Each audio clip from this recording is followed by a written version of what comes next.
I love Post-it notes. I love Post-it notes so much that if I had one right now, I would say, Voulez-vous coucher avec moi? I love Post-it notes so much that I bought stock in 3M just to support Post-it notes. So a few years ago, I was at South by Southwest in Austin, Texas in the United States, the Interactive Film and Music Festival. And 3M was there, and they were giving out these massive Post-it notes. These ones are bigger than the size of a human head. And I had never seen these before, so I was really excited. So I took a lot of them, like a lot. And I'm with a friend, and we're carrying them, trying to figure out what we're going to do with them. And we walk over to a bar, and we sit down, and we find a great spot that's looking outside on this beautiful day, and we're just sitting outside watching people as they go across. And we're thinking, like, what do we want to do with these Post-it notes?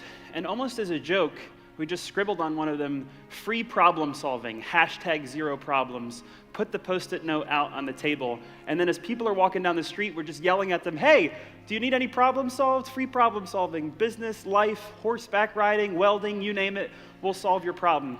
And so this is us at our free problem solving stand. And at first, there's like a guy who's like asking a question about his shirt, and then this girl asks a question about her relationship. But then there's this person I'll never forget, this girl in this pink shirt. She's like, can I solve problems with you? And we're like, sure. So she's solving problems with us. Then all of a sudden, all these people are tweeting about us. I peer out, and there's like actually a big line now of people to get their problems solved. We have an intern who's like getting us pizza and directing traffic outside. Then this woman from Goodwill. So Goodwill is a secondhand clothing franchise in the US. She's like, how can we grow our brand? And I'm like, how can you not grow your brand? You have like 300 stores. At one store, triple your prices. At one store, offer gift wrapping. At one store, offer recycling services. At one store, offer co-working space. And she's furiously scribbling down all these notes. She's like, can you come do like a workshop with us to help us get more ideas? I'm like, I just gave you 10 ideas. Go do those, and then maybe we can do a workshop. And I remember thinking how crazy it was that people seem to be much more interested in collecting ideas than actually doing anything with them. And so we're doing this for a few hours, and we decide to leave. And then this crazy thing of like, we actually walked back 2 hours later, and the problem-solving stand was still going on with other people, which is just kind of crazy. So that afternoon, we could have done anything we wanted with those Post-it notes, or we could have just sat there and done nothing at all. But we exercised this bias towards action to say, just, hey, let's just try something and see what happens. And it ended up being this pretty cool result. So up until that point in my life, I was kind of this idea magnet. I was always talking to people about ideas, generating ideas, also a TEDX organizer, so we bring people together to talk about ideas.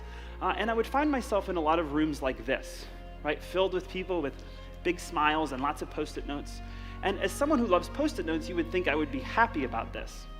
But I started to reflect on it and thought, you know, how many times have I been in one of these rooms filled with Post-it notes, and then a week later, like, thinking, what the heck ever happened to any of this stuff?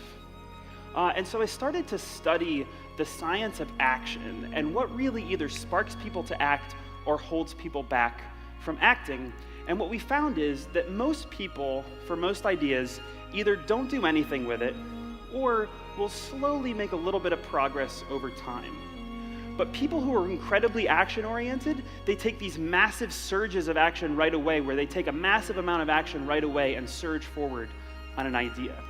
So I wanted to study this a little bit more and started looking at all kinds of stories. I mean, if you look at my browser history, you'll find a lot of weird stuff there. Everything from a guy who got a job from a Snapchat filter, to someone who made this Spanish Bible app, to someone who made a restaurant in China out of an old 737 jet, all kinds of stuff. But I want to share with you 3 of the primary lessons that we learned in doing this research. So 1, action is a muscle. So much like some people exercise their biceps, right? Not me, but some people. You can exercise these action muscles. So think of it like playing a musical instrument. Who here plays a musical instrument? So the first time, if you were to sit down and try piano for the first time, right? It takes a lot of energy and a lot of focus to think about what notes you're playing and make sure you're playing the right notes. But the more you practice it and the more you get used to it, it becomes this muscle memory, right? Where you don't have to think about it. It's the same thing with action. I'll give you an example of a guy who has huge action muscles, like huge, believe me. It's a guy who's at this pool party, right? And at this pool party, there's a bunch of these white dove pool rafts. And he's like, oh, this is really cool. He's like, I wonder if there's a pink flamingo version of these. And so he Googles it, and it doesn't exist. And for most people, they would just kind of let it be there. But he decides, you know what? I'm just going to Google China manufacturer, get on the phone with somebody like, hey, China, can you design this like pink flamingo raft? I want it to be this big, whatever, blah, blah, blah. 6 weeks later, this thing shows up at his house. He has a pool party with it. Everyone falls in love with this thing. And he launches giantflamingo.com, where he's made absurd amounts of money selling these pink flamingo rafts because he just exercises that muscle so much that it was natural for him to do that. So first is that action is a muscle. The second thing is that it tends to be when we have an idea we're really passionate about, an idea that we think can be great, we always say like, oh, I want to set aside time later to sort that out, right? Like, oh, I'm going to set aside time when the sun is shining and I have the right energy, inshallah, where I'm going to be able to make this happen, right? But what happens is a week passes, a month passes, inshallah, and we don't actually take action on our ideas. And so we need to commit to taking action right away on things. So I was sitting with my friend Matt, the one from the free problem solving stand, about a year later, and he was saying to me, you know, someday I want to take over like a summer camp and do some kind of adult summer camp. And I just said to him, okay, get out your phone, Google summer camp, pick one, and reserve it. And within minutes, we had booked a camp. And it sounds simple because it is, but we do this to ourselves all the time, right? Where we make it some bigger thing than it is, and we wait, versus just taking action right away. So we ended up having this cool camp.